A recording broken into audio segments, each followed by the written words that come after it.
Sedang ada bahaya besar.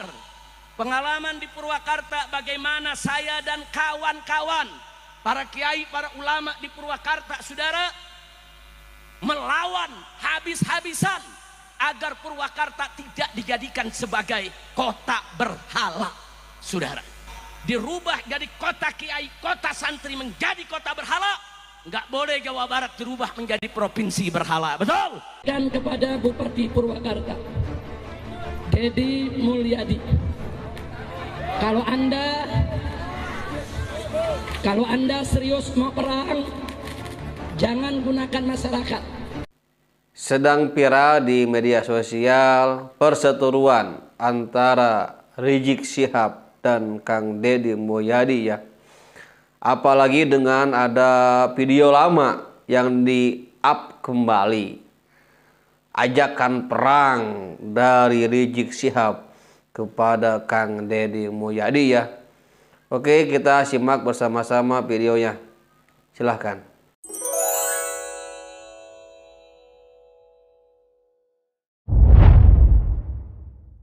Di Purwakarta, Deddy Mulyadi, kalau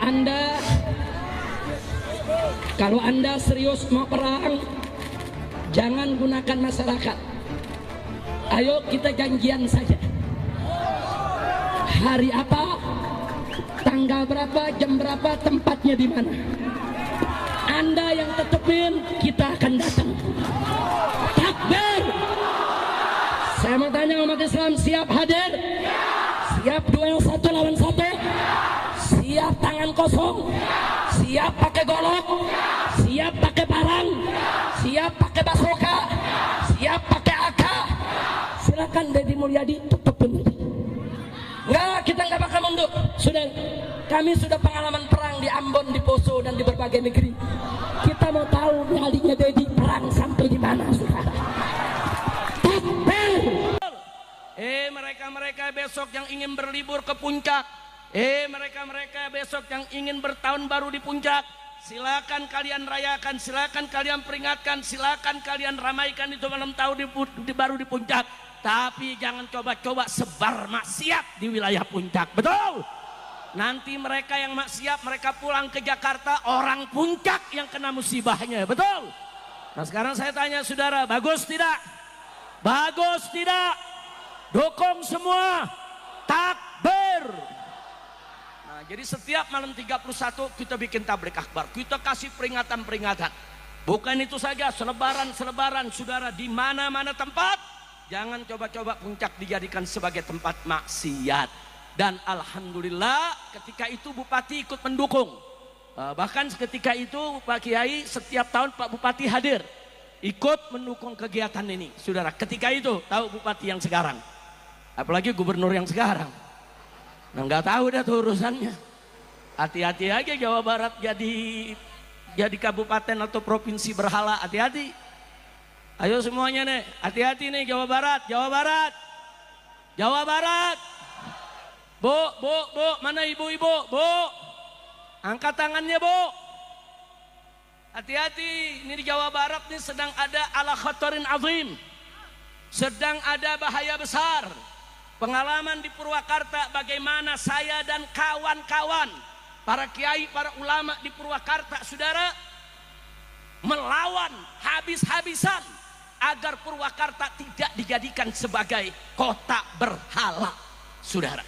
Yang saya tidak mau terjadi di Jawa Barat ini, saudara, karena yang bersangkutan pernah mimpin Purwakarta, dirubah jadi kota kiai, kota santri menjadi kota berhala. Nggak boleh Jawa Barat dirubah menjadi provinsi berhala, betul? Betul? Siap robohkan berhala, siap hancurkan berhala, siap sepikan Jawa Barat dari segala berhala. Takbir. Saudara, pilkada boleh kalah, tapi perjuangan Islam nggak boleh kalah, betul? Betul? Pilkada kita kalah, tapi bukan berarti perjuangan Islam kita berhenti, betul? Siap tetap berdakwah, siap tetap beramal ma'ruf nahi munkar, siap untuk lawan kemusyrikan, siap untuk terus sebarkan Islam. Takbir. Sallu ala nabi. Nah, itulah saudara, sekali lagi saya katakan kenapa malam 31 ini diadakan puncak berzikir.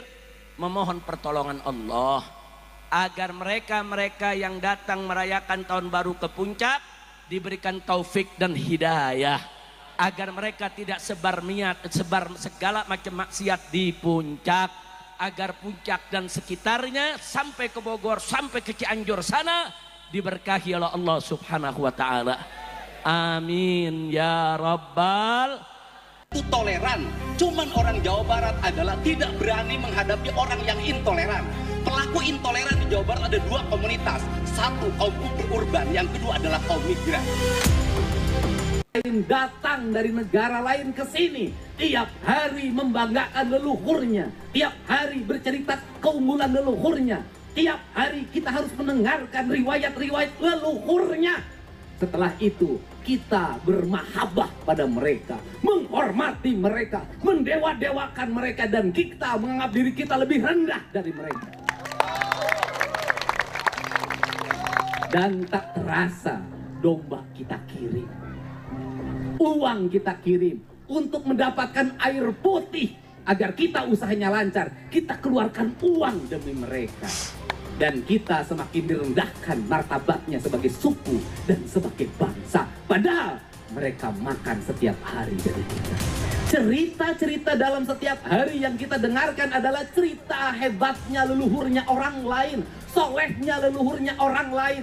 Dan saya katakan, leluhur kita lebih soleh dibanding leluhur mereka, leluhur kita lebih baik dibanding leluhur mereka, leluhur kita lebih beradab dibanding leluhur mereka, leluhur kita lebih dekat dengan Hyang Tunggal, dengan Allah Subhanahu wa taala dibanding leluhur mereka. Berdasarkan konstitusi, konstitusi kita adalah Pancasila. Pancasila nanti diterjemahkan dalam berbagai peraturan perundang-undangan. Pertanyaannya adalah, ada nggak undang-undang yang melarang perilaku seperti saya? Oke, misalnya ada nggak undang-undang yang larang bikin patung? Ada nggak pasal yang mengatur patung itu perbuatan pidana? Ada nggak undang-undang yang melarang kebebasan berpendapat, berpikir? Yang saya sampaikan kan nggak ada.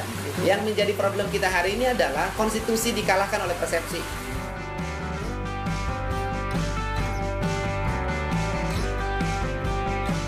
Ya itu tadi, orang nggak suka dengan cara berpikir saya, orang yang nggak suka juga dengan politik yang saya jalani, orang yang kalah juga dalam politik, menggunakan intuisi persepsi agama menjadi sentimen individu yang dianggap sebagai konstitusi dalam kelompoknya. Masa konstitusi negara dikalahkan oleh konstitusi kelompok? Masa polisi kalah sama laskar? Oh, nggak ada masalah pribadi. Yang ada adalah perbedaan gagasan dan pandangan. Saya memandang Sunda adalah sebuah sistem nilai yang hidup dan mempengaruhi diri saya. Orang lain menganggap itu bukan. Saya memandang bahwa Islam itu bisa diterjemahkan dalam seluruh nilai-nilai yang berkembang pada sebuah wilayah, rahmatan lil alamin. Orang lain memandang tidak bisa. Saya memandang syariat Islam itu adalah nilai-nilai keadilan, nilai-nilai kemanusiaan, penghargaan terhadap hak orang miskin diurus, sampah dipungut, kebersihan ditata, pemerintah yang terbuka dan demokratis, itu syariat Islam. Orang lain menganggap bukan itu syariat Islam. Oke, sudah kita dengar ya, dan sudah kita simak bersama-sama bagaimana perseteruan antara Rizik Syihab dan Kang Deddy Mulyadi. Rizik Syihab menganggap bahwa patung-patung yang dibuat oleh Kang Deddy Mulyadi adalah berhala. Makanya Purwakarta dijadikan wilayah kemusyrikan, wilayah berhala, dikarenakan patung yang dibuat oleh Kang Deddy Mulyadi adalah berhala. Sedangkan persepsi Kang Deddy Mulyadi, patung yang dibuat di Purwakarta itu bukanlah berhala, melainkan adalah karya seni tokoh pawayangan, agar orang-orang Sunda mengingat bahwa ini adalah tokoh pawayangan, ini adalah Semar, ini adalah Nakula Sadewa, ini Gatot Kaca, ini Bima, dan sebagainya. Mengingat lagi ajaran kebudayaan Sunda ya. Dan juga saya kira memang itulah karya seni. Patung-patung yang dibuat di jalan itu adalah karya seni. Karena bukan ditempatkan di tempat ibadah. Kalau seandainya patung ada di tempat ibadah, mungkin itu adalah berhala. Dan ingat, konstitusi dikalahkan oleh persepsi. Negara diam saja ketika ada aset negara, ada sarana umum dirusak oleh oknum-oknum. Karena itu adalah perusakan sarana umum, maka harus di stop, harus dijaga. Jangan sampai itu terjadi lagi. Seandainya Kang Deddy Mulyadi ingin Jawa Barat punya identitas, Sunda punya identitas.